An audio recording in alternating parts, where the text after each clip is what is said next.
Dustin Poirier hints at return. Although Dustin Poirier officially retired after his loss to Max Holloway at UFC 318, he may not be completely done with combat sports. During a Twitter Q&A with fans, Poirier admitted he misses fighting and would be open to competing in boxing. He specifically mentioned being interested in a 12-round boxing match against Nate Diaz, saying that would be the only fight that could bring him back. Poirier and Diaz were originally scheduled to fight in 2018, but the bout never happened. The idea of that matchup has lingered ever since. The renewed interest comes as Dana White's Zuffa Boxing announced a new broadcast deal with Paramount starting in 2026, possibly opening the door for crossover events. Poirier emphasized that he's still officially retired, but sees Nate Diaz as the one that got away. Matt Brown issued a strong warning to fighters after 49-year-old legend Wanderlei Silva was brutally knocked out in a post-fight brawl, following his disqualification loss in a boxing match against Atilino Freitas. Brown, now retired, was disturbed seeing Silva continue to fight despite past admissions of potential brain injury and CTE symptoms, calling it a dangerous risk with potentially life-altering consequences. Brown acknowledged that money is often a motivator for older fighters to return, but emphasized that the damage to long-term health isn't worth the paycheck.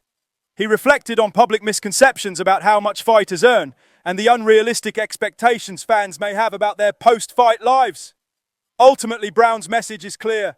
Fighting is not a lifetime sport. Health must come first, and fighters must learn to evolve beyond the cage or ring. Artem Lobov's return to fighting after a 5-year retirement has been delayed due to an injury sustained in training. His scheduled bout against Zubaira Tukhugov was cancelled at the last minute, as confirmed by PFL officials. The fight was intended to settle a long-standing grudge stemming from a past altercation involving Khabib Nurmagomedov's team and Conor McGregor, Lobov's former friend. Lobov and McGregor have since fallen out over a legal dispute regarding McGregor's whiskey brand. It's unclear what injury Lobov suffered or if he'll fight again in the future. UFC 320 will be one of the last 4 pay-per-view events before the UFC transitions all its events to Paramount Plus and CBS starting in 2026, abandoning the pay-per-view model.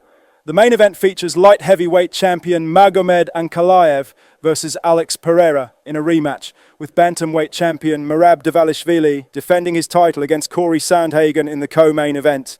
The broadcast team for UFC 320 includes John Anik as play-by-play commentator, joined by Daniel Cormier and Joe Rogan for color commentary. Karen Bryant will be the sideline reporter, Megan Olivi will handle backstage interviews, and Din Thomas will coach the broadcast from Las Vegas. The weigh-in show will be hosted by Dan Helly, with commentary from Cormier, Laura Sanko, and Chris Weidman. The event will air live on ESPN, plus pay-per-view from the T-Mobile Arena in Las Vegas.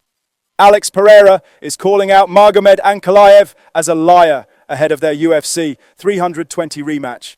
Pereira wants to avenge his loss from their first fight at UFC 313, where Ankalaev won the light heavyweight title by unanimous decision. Tensions have been high leading up to the fight, with Pereira accusing Ankalaev of avoiding him at the UFC Performance Institute and even posting video evidence of a confrontation. Ankalaev has denied these claims. The UFC 320 event at T-Mobile Arena this Saturday will no longer feature the previously scheduled middleweight preliminary fight between Ateba Gautier and Ozzy Diaz. Diaz has withdrawn from the bout due to a medical issue, emphasizing that his health and safety come first. He expressed gratitude for the support and promised to return stronger. That's all today for your MMA news.